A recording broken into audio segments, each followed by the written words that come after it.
I've been staring at this credit card statement for 3 hours, trying to convince myself there's an innocent explanation. There isn't.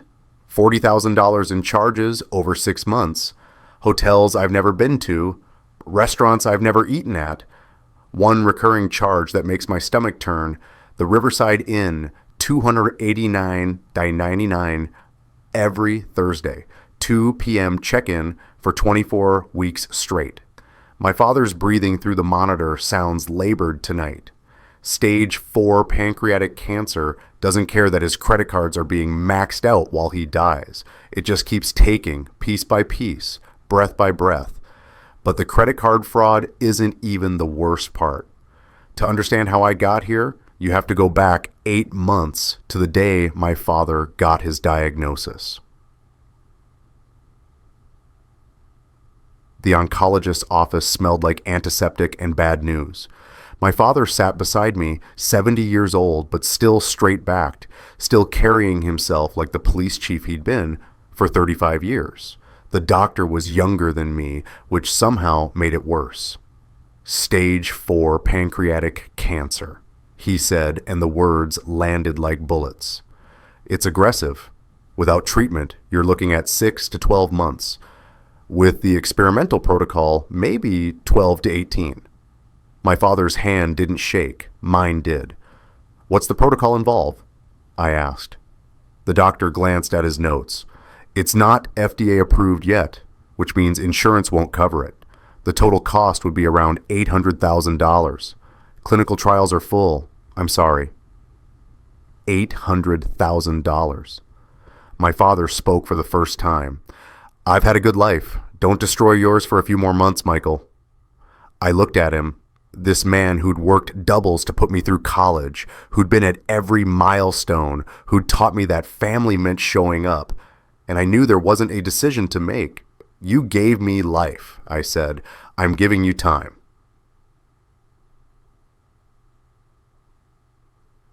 That was 8 months ago. Since then, I've sold my house, all $650,000 of it, though after paying off the mortgage, I walked away with $200,000. I liquidated my 401k, another $150,000 after penalties that made my accountant physically wince. I took out a $500,000 home equity loan against my father's paid-off house, the one he'd spent 40 years paying for. I took a 6-month leave from my VP position at the logistics company, unpaid after the first month. My salary was $180,000 a year. Was, past tense. And Amanda and I moved into my father's house for 24-hour care for however long we had left. Amanda was supportive at first.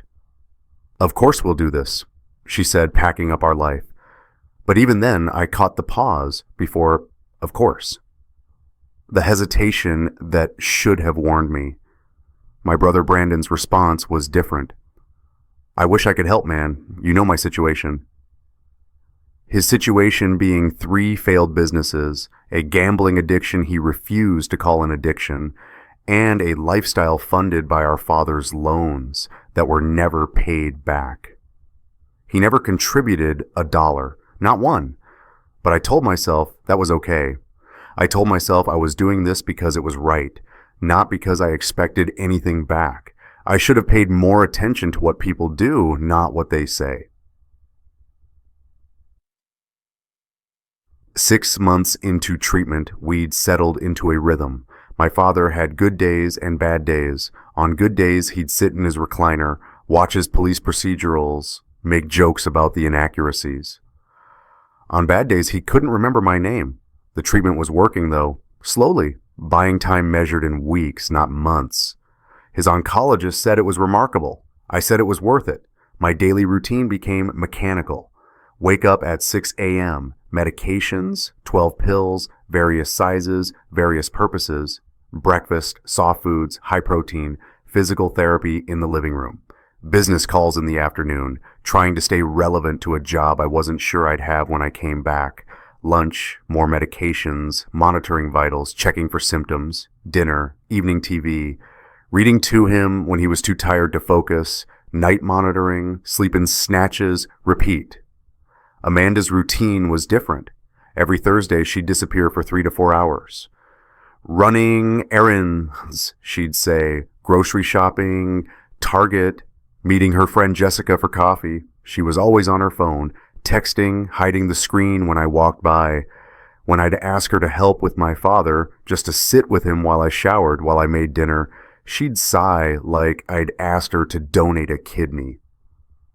"I didn't sign up to be a hospice nurse," she said once, and the words hung in the air between us like smoke. Brandon visited every week or so, 20 minutes, maybe 30, always on his phone, always asking about paperwork. "How's Dad's will looking? Is everything in order?" "Brandon, he's not dead yet." I know. I just want to make sure everything's set up right. For when... He never finished that sentence. Never had to. I caught him once sitting alone with my father while I was in the kitchen. My father was dozing and Brandon was leaning close. "You didn't change your will, right, Dad?" Brandon's voice was quiet, but I heard it through the baby monitor I'd set up. "Everything's still 50-50 like you set up?" My father mumbled something I couldn't hear. Brandon patted his arm. "Good. That's good. Fair is fair." I should have known then, but I was exhausted, running on 4 hours of sleep and borrowed time. I told myself Brandon was just being practical. I told myself a lot of things that weren't true. 2 months ago at 2 a.m., I couldn't sleep. My father was having a bad night, pain breaking through even with the morphine. I'd adjusted his dosage, called the hospice nurse, done everything I could. He finally settled around 1:30, and I went to his home office to check on insurance payments. That's when I saw it. His credit card statement was still open on the computer. I'd been managing his finances since he got sick, paying bills, tracking medical expenses. But this wasn't a medical expense. The balance was $40,000. I clicked through the charges. My hands started shaking before my brain fully processed what I was seeing. The Riverside Inn, $210.99, January 12th, Thursday, the Riverside Inn, $210.99, January 19th, Thursday, Morton Steakhouse, $420, January 19th, Victoria's Secret, £2.97, January 26th, the Riverside Inn, $289.99, February 2nd, Thursday, 24 weeks of charges, every Thursday, the same hotel. Room 447, I clicked through and found the details. 447 Oakmont Drive. That's my father's address. They were checking into a hotel room with the same number as the house where my dying father lived. I cross-referenced the dates with my mental calendar. Every Thursday, Amanda's errands. 3 to 4 hours, like clockwork. I found charges for restaurants we'd never been to, luxury purchases I'd never seen, Amazon orders shipping to an address I didn't recognize. I looked it up. Brandon's apartment, my brother's apartment. The nausea hit first, then the rage, then something colder, sharper, a clarity that felt like glass cutting through fog. I wanted to run upstairs, shake Amanda awake, scream at her. But something stopped me. If I confronted her without proof, she'd deny it. They'd cover their tracks. I needed more. I needed to be sure.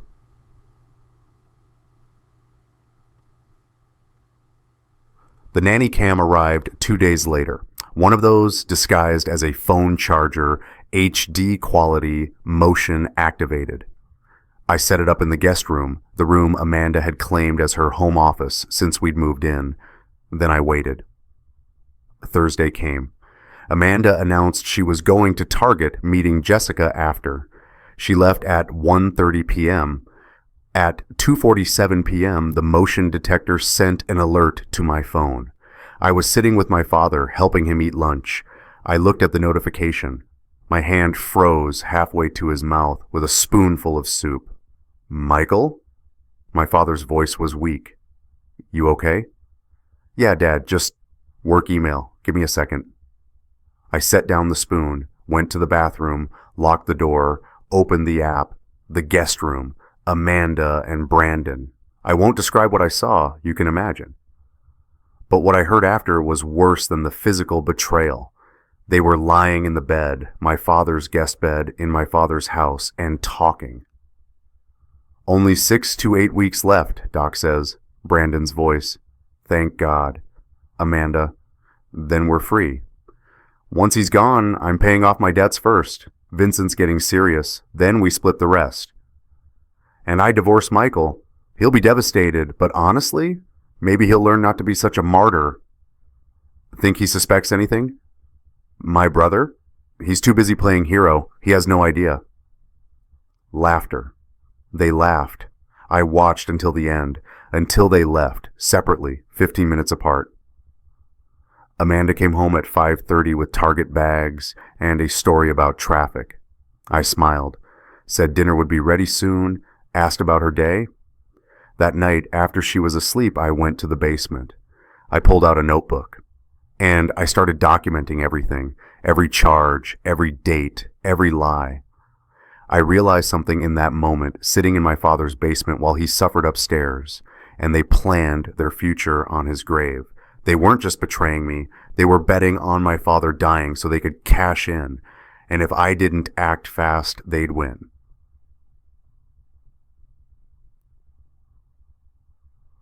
Over the next 2 weeks, I gathered evidence like I was building a legal case. Because I was. I downloaded 12 months of credit card statements, highlighted every charge during Amanda's errands.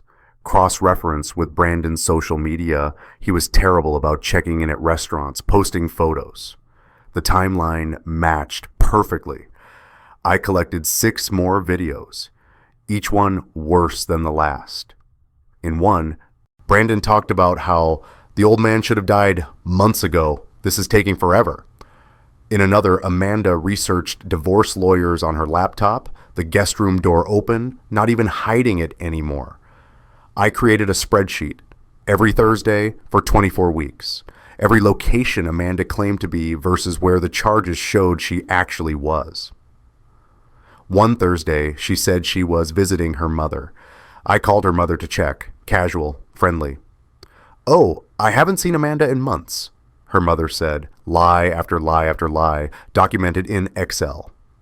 I also started researching credit card fraud on a dying person's account, felony, elder financial abuse in our state, penalties up to 5 years, restitution required, beneficiary changes on life insurance policies, requirements for legal competency. My father would need to be lucid, aware, able to articulate his decisions clearly. The clock was ticking. My father was declining. Some days he thought it was 1985. Some days he didn't recognize me. The windows of clarity were getting shorter. I made a decision. I called Timothy Brooks, my father's attorney, the man who had known our family for 30 years. Timothy, I need to talk to you about my father's will and my brother.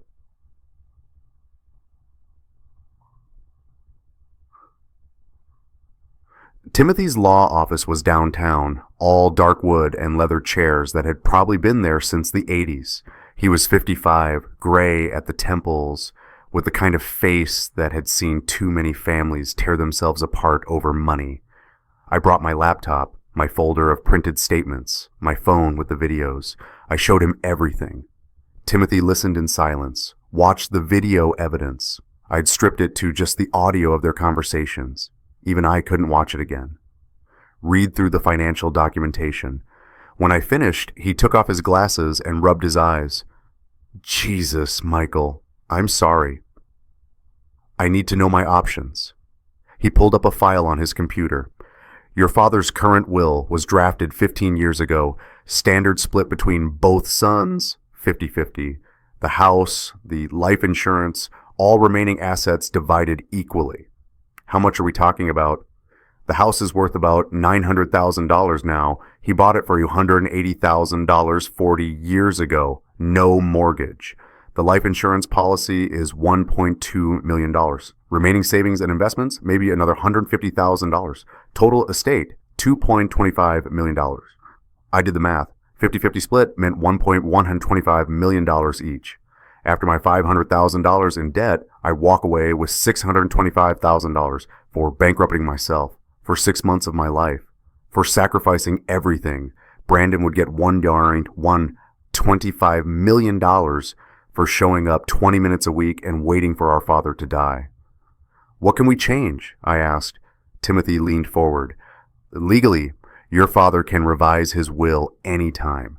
As long as he's mentally competent, we can change the distribution. We can also change the life insurance beneficiary. Currently, it's set to pay to the estate, which means it gets divided according to the will.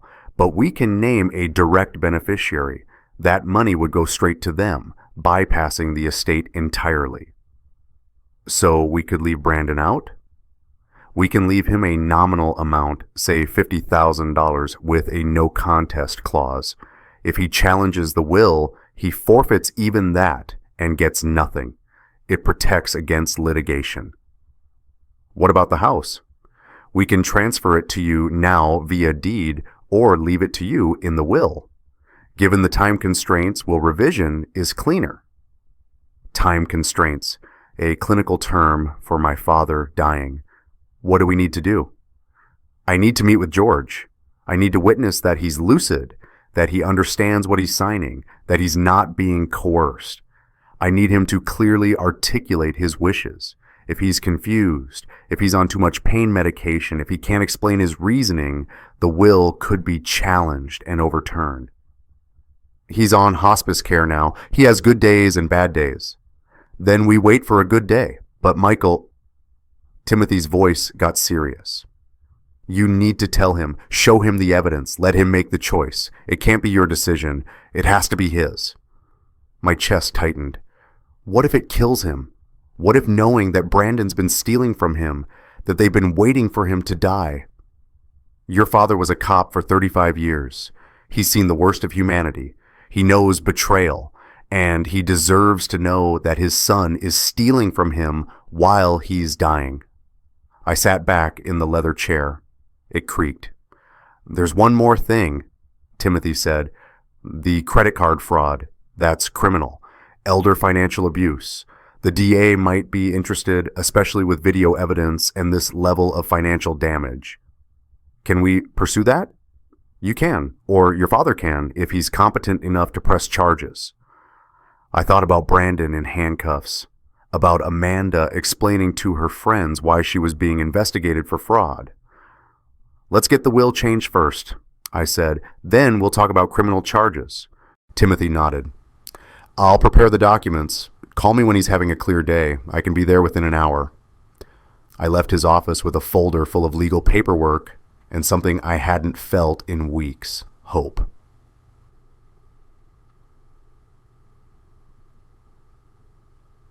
The waiting was torture. Monday, my father was confused, asking for my mother who'd been dead for 8 years. Tuesday, sleeping 20 hours, barely conscious when awake. Wednesday, lucid in the morning, but then the pain broke through and he needed so much morphine he couldn't focus on anything. Thursday, Amanda's errand day.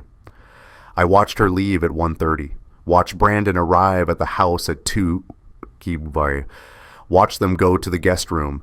I stood in the hallway and listened to them through the door. Once he's gone, I'm paying off Vincent first, Brandon said. He's threatening to break my legs. How much do you owe him? $200,000, but we're splitting over $2 million. I'll have plenty left.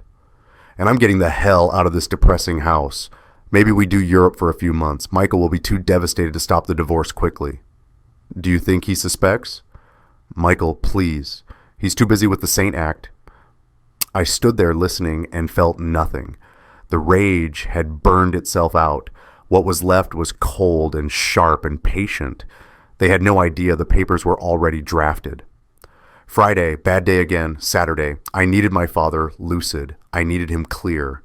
I prayed to a God I wasn't sure I believed in anymore. Sunday morning, I walked into his room to check his vitals. His eyes were clear, actually clear for the first time in days. He was sitting up slightly looking at the TV where a football game played on mute. Michael, he said, and his voice was almost normal. Did you see that call? Terrible. Refs are blind. I sat down in the chair beside his bed. My heart was pounding. Dad, how are you feeling? Like hell, but clear-headed hell. That's something. He turned to look at me. You look terrible. When's the last time you slept? I sleep enough. Liar. He smiled slightly. You've always been a terrible liar. What's wrong? This was it. The moment I could protect him from the truth for whatever time he had left. Let him die thinking his family loved him. Or I could give him the chance to protect me the way I'd protected him. Dad, we need to talk about Brandon and Amanda. The smile faded. What about them? I need to show you something. It's going to hurt. I'm sorry. I pulled out the credit card statements, the highlighted charges, the dates. His hands shook as he held the papers. What am I looking at? $40,000 in charges over 6 months. Hotels, restaurants, all during the time we've been living here. I watched him process it, connect the dots. I saw the moment it clicked. Brandon? And Amanda, they've been together using your credit cards for hotel rooms. The silence stretched. His breathing got heavier, not from the cancer, from the weight of betrayal. How long have you known? 3 weeks. Why didn't you tell me sooner? I needed to wait until you were clear-headed enough to understand, and I needed proof. What else? I played him the audio clip. Just audio. I couldn't make him watch the video. The part where Brandon said the old man should have died months ago. My father closed his eyes. One tear tracked down his weathered face. We sat in silence for a long time. The football game played on. Neither of us watched it. Finally, he spoke. The $500,000 you spent on my treatment, they knew about that? Brandon never contributed $1. He's $200,000 in debt to a loan shark. He's waiting for his inheritance to pay it off. And Amanda? She wants to divorce me after you're gone. Split your estate with Brandon. Start over. Another long silence. And you. His voice was quiet. What do you want? I want you protected. I want them to not get away with this. He turned to look at me fully. His eyes were clear, sharp, the cop eyes I remembered from childhood. Call Timothy, today, right now. Dad, you don't have to... Michael, I was a cop for 35 years. I know predators. I know loyalty too. You gave up everything for a few more months with me. Brandon's waiting for me to die so he can pay off a bookie. That's not hard math. He tried to sit up straighter, winced. Get the papers. I'm changing everything today while I still can. Timothy arrived within the hour. He brought a paralegal as a second witness. They set up at my father's bedside with a folder of documents. George, I need to ask you some questions to verify your mental competency, Timothy began. Ask away. What's today's date? Sunday, November 12th, 2023. Who's the current president? Unfortunately. Timothy almost smiled. Do you understand that we're here to revise your will and change your life insurance beneficiary? I do. Do you understand that this will significantly change how your estate is distributed? That's the point. Has anyone coerced you into making these changes? No. Has anyone promised you anything in exchange for these changes? No. Do you understand that you're substantially reducing your son Brandon's inheritance? I understand that I'm leaving everything to the son who was here. Timothy nodded, opened the folder. The current estate value is approximately $2.25 million. Under your existing will, this would be split 50-50 between Michael and Brandon. Under this new will, the distribution changes as follows. He read through the legalese. It boiled down to the house. All $900,000 of it goes to Michael only. The life insurance policy, $1.2 million beneficiary, changed from estate to Michael Harrison directly. Remaining assets and savings to Michael. Brandon gets $50,000 with a no contest clause. If he challenges anything, he gets nothing. George, do you understand these changes? Timothy asked. I understand I'm leaving the majority of my estate to Michael. And you're doing this of your own free will. I'm doing this because the other one can have what he deserves, next to nothing. My father signed. His signature was shaky but clear. Timothy and the paralegal witnessed and signed. It took 15 minutes to undo 15 years. When Timothy and the paralegal left, promising to file everything immediately, my father looked at me.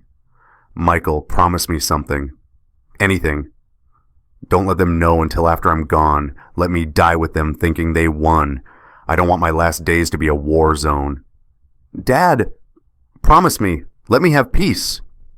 I swallowed hard. "I promise." He was quiet for a moment, then, "One more thing. That badge in the display case, my old one. Take it after I'm gone. You've protected and served this family better than I ever did." That's when I broke. First tears since this whole nightmare began. I put my head on his bed and cried while he put his hand on my shoulder. "I'm proud of you," he said. "Don't ever doubt that." The next 4 weeks were the longest of my life. I continued caring for my father. If anything, I was more tender, more attentive. Every moment felt precious now, knowing he'd protected me, knowing we'd beaten them together. I acted normal with Amanda and Brandon, smiled, made small talk, listened to their plans without telling them those plans were already ashes. Amanda went on her Thursday errands. I stopped watching the videos. I didn't need to anymore. The papers in my father's safe were the only evidence that mattered now. Brandon visited, asking about estate planning. "Everything's in order," I'd say, and he'd relax. My father declined rapidly. The good days disappeared. He was sleeping most of the time now on heavy morphine, barely conscious. But sometimes when it was just the two of us, he'd open his eyes and look at me. A small smile, a shared secret. The hospice nurse told me it was time. Days, not weeks. I never left his side. Amanda barely entered the room. "It's too depressing," she said. Brandon came once that last week. Stayed 10 minutes, spent most of it on his phone. On Friday night, my father woke up. It was 2 a.m. I was dozing in the chair beside him. "Michael." His voice was barely a whisper. "I'm here, Dad." "You kept your promise." "What promise?" "You didn't let them win." His hand squeezed mine weakly. "I'm proud of you." 3 hours later, he was gone. I sat with him for a long time after, holding his hand as it went cold, looking at his face, finally peaceful, finally without pain. The funeral was on Saturday. The will reading was scheduled for Tuesday. I had 72 hours before they found out. The funeral was packed. Over 150 people. My father had been a respected police chief, a pillar of the community. His friends, his former colleagues, people he'd helped over 40 years.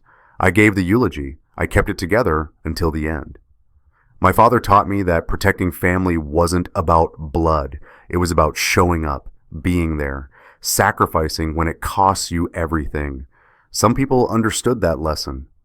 I paused, looked directly at Brandon and Amanda in the front row. Others didn't. They didn't realize I was talking about them. Brandon gave a speech too, about what an amazing dad he had, how much he'd miss him. I watched him cry crocodile tears and felt nothing. At the reception, I overheard him talking to a friend. "Inheritance gets settled this week, thank God. I've got debts to pay." Amanda told her friend, "I'm finally getting out of this nightmare."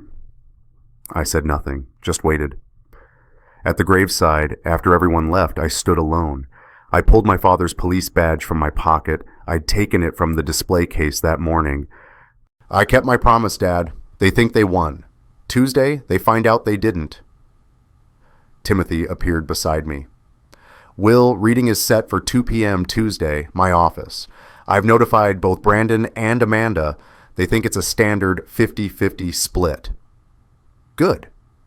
"I've also prepared documentation for the district attorney, the elder fraud case. They're interested. The video evidence, the financial documentation, it's solid." "Let's get through Tuesday first." Timothy nodded. "I'll see you then." I drove home to the empty house, my father's house, my house now, though it didn't feel like mine yet. I sat in his recliner, couldn't sit anywhere else, held his badge, and waited for Tuesday. to the 2 p.m. Timothy's conference room. Brandon arrived wearing a new watch. Expensive. Probably bought on credit, planning to pay it off after today. Amanda wore a dress like she was going to a celebration dinner after this. They could barely contain their excitement. I sat across from them, exhausted, still in grief. Let them think I was weak. Timothy entered with his paralegal, set a folder on the table. His face was professional, neutral. Thank you for coming. We're here for the reading of George Harrison's last will and testament. Brandon shifted in his seat. Can we speed this up? I have a meeting at 4. Timothy gave him a cold stare. This will take as long as it takes. He opened the folder. George's estate consists of a home valued at $900,000, a life insurance policy of $1.2 million, and remaining assets of approximately $150,000. Total estate value, $2.25 million. I watched Brandon and Amanda do the math. $1.125 million each. They tried not to smile. Amanda reached for Brandon's hand under the table. The will was last updated on... Timothy gave the date. 3 weeks ago. Brandon's head snapped up. Wait, updated? Recently? Yes. Your father made revisions while he was still mentally competent. I personally witnessed and verified his state of mind. What kind of revisions? Brandon's voice had changed, nervous now. I'm getting to that. Timothy read from the document, professional, methodical, savoring every word. The property at 447 Oakmont Drive is bequeathed entirely to Michael Harrison. Silence. Then, what? Brandon half stood. That's not... The house was supposed to be split. The will is clear. The house goes to Michael. Brandon turned to me. Did you know about this? I said nothing, just looked at him. Timothy continued.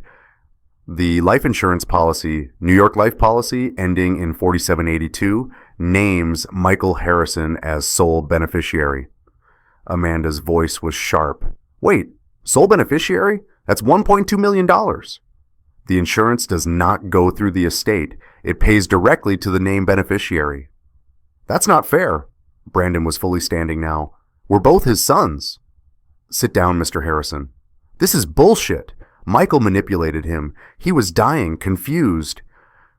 I witnessed your father's mental state personally. He was completely lucid. He understood exactly what he was signing. Timothy's voice was ice. Sit. Down. Brandon sat. His face was red. His hands were shaking. Timothy turned the page. The remaining estate assets, totaling approximately $150,000, are distributed as follows. To Brandon Harrison, the sum of $50,000. The silence was absolute. 50,000? Brandon's voice cracked. Out of 2025 million, 50 fucking thousand. The will also contains a no contest clause. If you challenge this will in any way, you forfeit the $50,000 and receive nothing. Brandon turned to me. His face was twisted with rage. You did this. You poisoned him against me. I finally spoke. My voice was calm. I didn't have to poison him against you, Brandon. You did that yourself.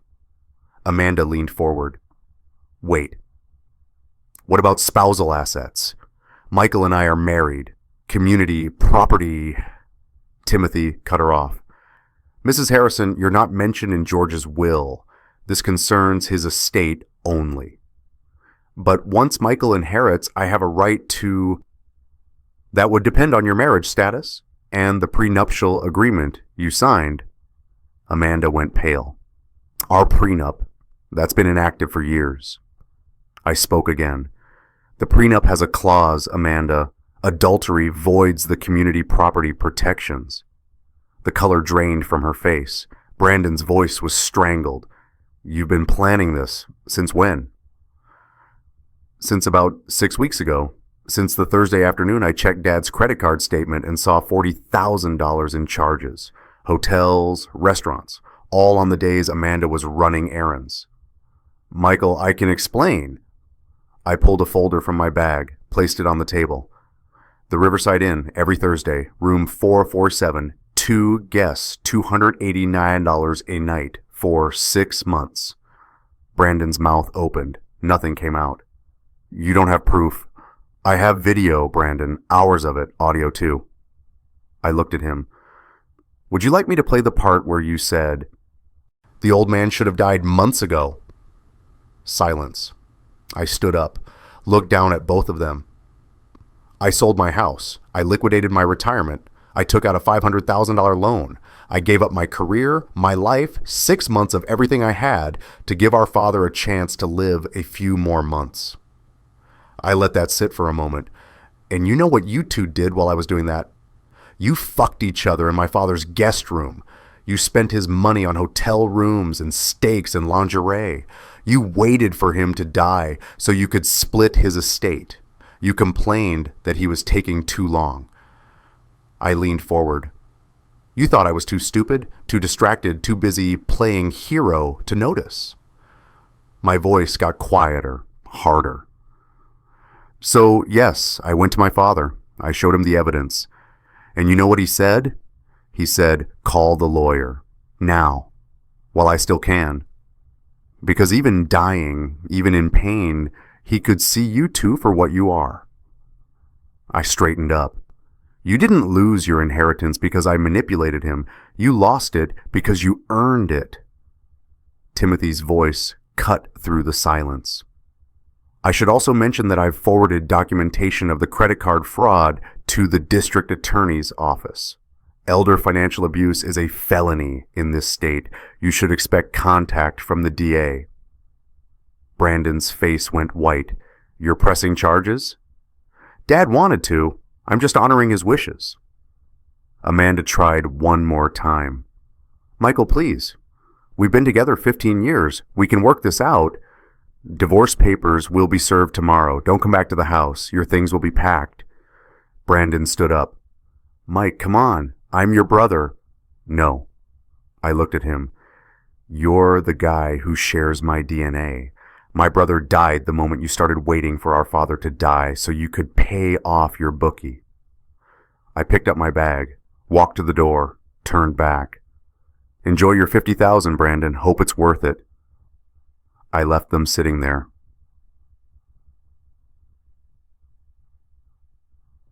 The aftermath came fast. Brandon's creditors found him within a week. Without the inheritance to pay them, they came calling. I got a voicemail from him 3 days after the will reading. Mike, please. Vincent's guys are serious. I need $50,000. Just loan me the 50 from the will. I'll pay you back. I swear. You're my brother. Please. I deleted it without listening to the end. 2 weeks later, Brandon filed for bankruptcy. His apartment was cleaned out. Rumor was he left the state. Amanda tried to fight the prenup. Her lawyer took one look at the video evidence and advised her to settle. She got her car, her retirement account, her personal belongings. No alimony, no claim to the inheritance. Her friends stopped calling her. Small town. News spreads fast. She took a job in another city. Left within a month. The district attorney filed charges for elder financial abuse. Brandon pleaded guilty. He couldn't afford a trial. 18 months probation, $40,000 restitution, community service. Amanda was named as an accomplice but not charged. She cooperated, returned what she could. I paid off the $500,000 loan, cleared my debts, set up a trust fund in my father's name. And I sat alone in his house, my house now, and felt nothing. Victory was supposed to feel better than this. 6 weeks after the funeral, I still hadn't changed my father's bedroom. His bed was gone, hospice had taken it, but everything else remained. His books, his photos, his police uniform in the closet. I couldn't bring myself to touch it. Rachel, my colleague from work, started calling. I didn't answer. She showed up anyway. She made coffee, sat across from me at the kitchen table. You look terrible. Thanks. When was the last time you left this house? I don't know. Week ago? Michael, you can't hide here forever. I'm not hiding. I don't know what I'm doing. Rachel was quiet for a moment, then, You went through hell. Your father died. Your wife cheated. Your brother betrayed you. You're allowed to not be okay. I should feel relieved, victorious, something. You feel empty because you spent 6 months with a purpose, taking care of your dad. Now that purpose is gone. I looked at my coffee. She was right. So what do? Find a new one. She pulled out her phone, showed me an email. Your leave from work ends in 2 weeks. Come back. Not to your old job. The CEO wants to create a family leave advocacy program.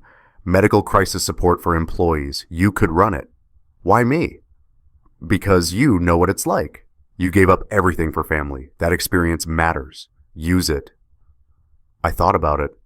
About turning my nightmare into something that might help someone else. Or don't, Rachel said. Sit in this house with your inheritance and your regrets. Your choice. After she left, I sat for a long time, looking around the empty house. I saw my father's badge on the counter, the one from the display case, protect and serve. I pulled out my phone, texted Rachel, I'm in. When do I start? It took me 3 more weeks to enter my father's bedroom to actually start packing things away. I went through his closet, his clothes, his books, things I'd given him over the years, things he'd saved. I found his journal from the last month of his life. I almost didn't open it, but I did. One entry, dated a week before he died. His handwriting was shaky, but clear. Michael moved in today to take care of me full time. I told him not to. He did it anyway. That's who he is. He's always been the one who stayed, who showed up, who gave without counting the cost. I don't know if I told him enough how proud I am. His mother would have loved the man he became. I hope I taught him that sacrifice isn't weakness. It's the hardest kind of strength. I sat on the floor of his bedroom and cried, really cried for the first time since he died. Then I kept packing. I put aside his police uniform to keep. The badge.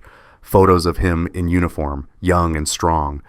I found one photo of Brandon and me as kids, both of us smiling with our father between us.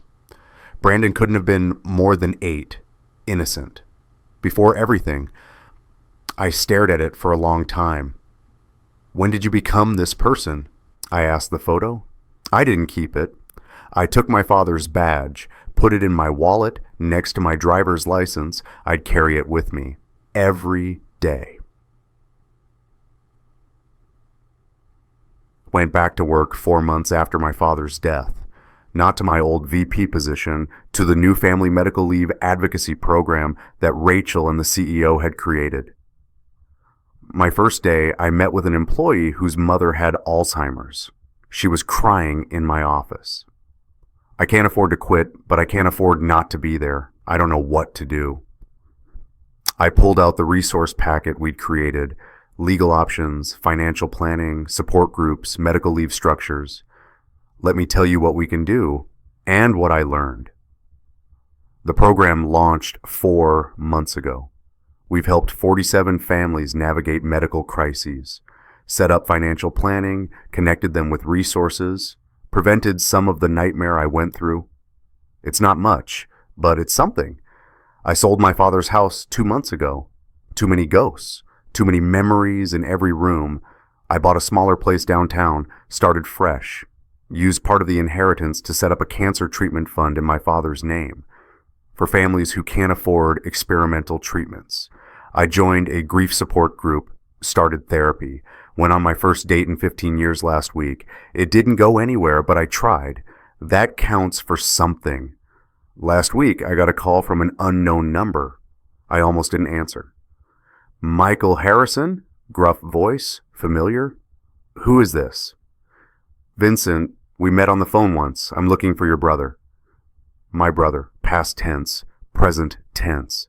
No tense at all. I don't know where he is. He owes me $200,000. He said he was getting an inheritance. Guess that didn't work out. No, it didn't. If you hear from him, I won't. Too bad. Families should stick together. We did. That's why I'm here and he's not. I hung up. I felt nothing, no guilt, no regret, just finality. This morning, I was leaving my office when I stopped, pulled out my wallet, looked at my father's badge, protect and serve. I thought about the last 4 months, the families I'd helped, the people who'd thanked me, told me I'd saved them from making the same mistakes I had. I thought about the empty house I'd sold, the new place I'd bought, the grief group, the therapy, the date that didn't work out but proved I could try. I thought about Amanda, wherever she is now, Brandon running from his debts, the $50,000 he'll never see because he couldn't help trying to contest the will and lost even that. I thought about my father in the last weeks of his life, clear-eyed and determined, changing his will to protect me. People ask me if I regret it, giving up my house, my savings, my career, 6 months of my life for a dying man. They ask if I wish I'd known about the affair sooner, if I'd have done things differently. And the answer is no, because those 6 months taught me something that Brandon and Amanda will never understand. Sacrifice isn't about what you lose. It's about what you refuse to lose. Your integrity, your loyalty, your sense of what's right. They can't take that from you, not unless you let them. And I didn't. My father didn't. And that inheritance, the real one, is worth more than any money they could have stolen. I put the badge back in my wallet, walked out into the sunlight. The debt is paid, the betrayers are gone, the house is sold. But the man I became in those 6 months, the one my father saw, the one he was proud of, that man is still here. And he's not going anywhere.